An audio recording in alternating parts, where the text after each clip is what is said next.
Hi hello friends, ಎಲ್ಲರಿಗೂ ನಮಸ್ಕಾರ. ಶ್ರೀ ಅಡುಗೆ ಚಾನಲ್ಗೆ ಸ್ವಾಗತ. ಇವತ್ತು ಹೊಸದಾಗಿ ಒಂದು ಚಿಕನ್ ರೆಸಿಪಿ ತಂದಿದ್ದೀನಿ. ಡಿಫ್ರೆಂಟಾಗಿ ಸೂಪರಾಗಿರುತ್ತೆ. ನೀವೇನಾದರೂ ಫಸ್ಟ್ ಟೈಮ್ ನಮ್ಮ ಚಾನಲ್ನ ನೋಡ್ತಾ ಇದ್ದರೆ ಈಗಲೇ ಸಬ್ಸ್ಕ್ರೈಬ್ ಮಾಡಿ.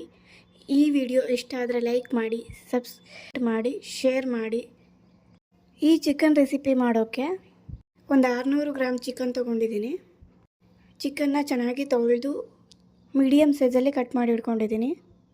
ಅದೇ ಚಿಕನ್ಗೆ ಒಂದು ಅರ್ಧ ಟೀ ಸ್ಪೂನ್ ಅರಿಶಿಣ ಪುಡಿ ಹಾಕ್ತಾಯಿದ್ದೀನಿ. ಒಂದು 3/4 ಟೀ ಸ್ಪೂನ್ ಉಪ್ಪು ಹಾಕ್ತಾಯಿದ್ದೀನಿ. ಅದನ್ನು ಚೆನ್ನಾಗಿ ಮಿಕ್ಸ್ ಮಾಡ್ಕೊಳ್ಳಿ. ಅದನ್ನು ಚೆನ್ನಾಗಿ ಮಿಕ್ಸ್ ಮಾಡ್ಕೊಂಡಾದ್ಮೇಲೆ ಒಂದು 20 ಮಿನಿಟ್ಸ್ ರೆಸ್ಟಲ್ಲಿಡಿ. ಇವಾಗ ಒಂದು ಮಿಕ್ಸಿ ಜಾರ್ಗೆ 1 ಟೀ ಸ್ಪೂನ್ ಖಾರ ಪುಡಿ ಹಾಕ್ಕೊಳ್ಳೋಣ. ಮತ್ತು 1 tea spoon Kashmiri chilli powder ಹಾಕ್ಕೊಳ್ಳೋಣ. ಮತ್ತು 1.5 ಟೀ ಸ್ಪೂನ್ ಕೊತ್ತಂಬರಿ ಪುಡಿ ಹಾಕ್ಕೊಳ್ಳೋಣ. ಅರ್ಧ ಟೀ ಸ್ಪೂನ್ ಸೋಂಪು ಪೌಡರ್ ಹಾಕ್ಕೊಳ್ಳೋಣ.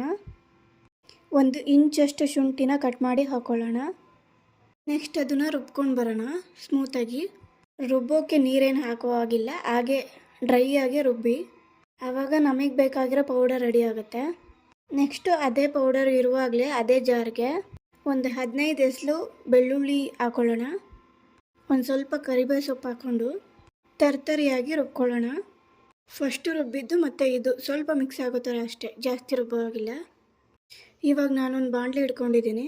ಅದೇ ಬಾಣಲೆಗೆ 1.5 ಟೇಬಲ್ ಸ್ಪೂನ್ ಕುಕ್ಕಿಂಗ್ ಆಯಿಲ್ ಹಾಕೋತಿದ್ದೀನಿ.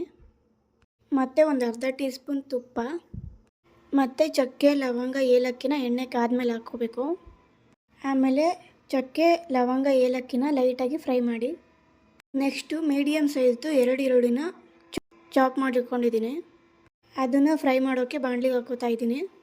ಈರುಳ್ಳಿದು ಹಸಿ ಸ್ಮೆಲ್ಲೆಲ್ಲ ಹೋಗಿ ಚೆನ್ನಾಗಿ ಫ್ರೈ ಆಗಬೇಕು. ಕಲರ್ ಕೂಡ ಚೇಂಜ್ ಆಗಬೇಕು ಈರುಳ್ಳಿದು, ಅಲ್ಲಿ ತನಕ ಫ್ರೈ ಮಾಡಬೇಕು. ಈರುಳ್ಳಿ ಕಲರು ಚೇಂಜ್ ಆದಮೇಲೆ ಗೋಡಂಬಿ ದ್ರಾಕ್ಷಿ ಹಾಕ್ತಾಯಿದ್ದೀನಿ. ಗೋಡಂಬಿ ದ್ರಾಕ್ಷಿ ಹಾಕಿ ಕೂಡ ಚೆನ್ನಾಗಿ ಫ್ರೈ ಮಾಡ್ಕೊಳ್ಳಿ. ನೆಕ್ಸ್ಟು ನಾವೇನು ಗ್ರೈಂಡ್ ಮಾಡಿ ಇಟ್ಕೊಂಡಿದ್ವಲ್ಲ ಆ ಪೌಡರ್ನ ಹಾಕ್ತಾಯಿದ್ದೀನಿ. ಆ ಮಸಾಲೆನ ಹಾಕಿ ಚೆನ್ನಾಗಿ ಫ್ರೈ ಮಾಡಿ. ಎಲ್ಲ ಚೆನ್ನಾಗಿ ಮಿಕ್ಸ್ ಆಗಬೇಕು. ಅದ್ರ ಸ್ಮೆಲ್ಲು ಅಡುಗೆ ಮನೆ ಎಲ್ಲ ಗಮ್ ಅಂತಿರುತ್ತೆ, ಆ ಥರ ಬರುತ್ತೆ. ಈ ಡ್ರೈ ಮಸಾಲ ಹಾಕಿದ್ಮೇಲೆ ಮೀಡಿಯಮ್ ಫ್ಲೇಮಲ್ಲಿಟ್ಟು ಫ್ರೈ ಮಾಡಿ. ಮತ್ತು ಜಾಸ್ತಿ ಫ್ಲೇಮಲ್ಲಿಟ್ಟು ಫ್ರೈ ಮಾಡಿದ್ರೆ ಟೇಸ್ಟ್ ಚೇಂಜ್ ಆಗುತ್ತೆ, ಒಂಥರ ಸೀದೋಗಿರೋ ಥರ ಅನಿಸುತ್ತೆ. ಅದಕ್ಕೋಸ್ಕರ ಮೀಡಿಯಮ್ ಫ್ಲೇಮಲ್ಲಿಟ್ಟು ಕರೆಕ್ಟಾಗಿ ಫ್ರೈ ಮಾಡಿದ್ರೆ ಕರೆಕ್ಟ್ ಟೇಸ್ಟ್ ಸಿಗುತ್ತೆ ನಿಮಗೆ. ಮಸಾಲೆ ಎಲ್ಲ ಚೆನ್ನಾಗಿ ಹುರಿದು ಚೆನ್ನಾಗಿ ಫ್ಲೇವರ್ ಬರ್ತಾಯಿದೆ ಅನ್ನುವಾಗ ನಾವು ತೊಗೊಂಡಿರೋ ಚಿಕನ್ ಹಾಕ್ಕೊಳ್ಳೋಣ. ಚಿಕನ್ ಹಾಕಿದಾಗಲೂ ಮೀಡಿಯಮ್ ಫ್ಲೇಮಲ್ಲಿ ಚೆನ್ನಾಗಿ ಮಿಕ್ಸ್ ಮಾಡಿ.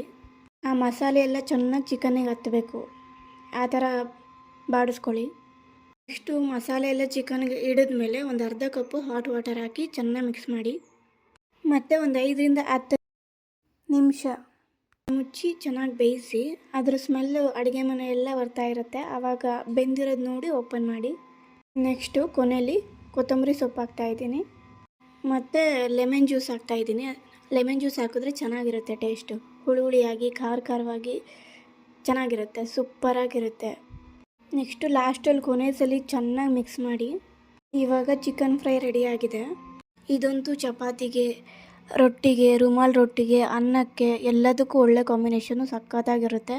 ಹಂಗೆ ಕೂಡ ತಿನ್ಬೋದು, ಸೈಡ್ ಡಿಶ್ಶಾಗೂ ತಿನ್ಬೋದು. ಅದು ನಮ್ಮಿಷ್ಟ, ನಿಮ್ಮಿಷ್ಟ. ಇವಾಗ ಸರ್ವ್ ಮಾಡ್ಕೊಳ್ಳೋಣ. ಕಮೆಂಟ್ ಮಾಡಿ ನಿಮಗೆ ಹೇಗೆ ಅನ್ನಿಸ್ತು. ನೀವು ಟ್ರೈ ಮಾಡಿ. ನೀವು ಮಾಡಿದಾಗ ಯಾವ ಥರ ಟೇಸ್ಟ್ ಬಂದಿತ್ತು ಅಂತ ಹೇಳಿ. ಅಂದ್ಕೊತೀನಿ ನಿಮಗೆ ಈ ರೆಸಿಪಿ ಇಷ್ಟ ಆಗುತ್ತೆ ಅಂತ.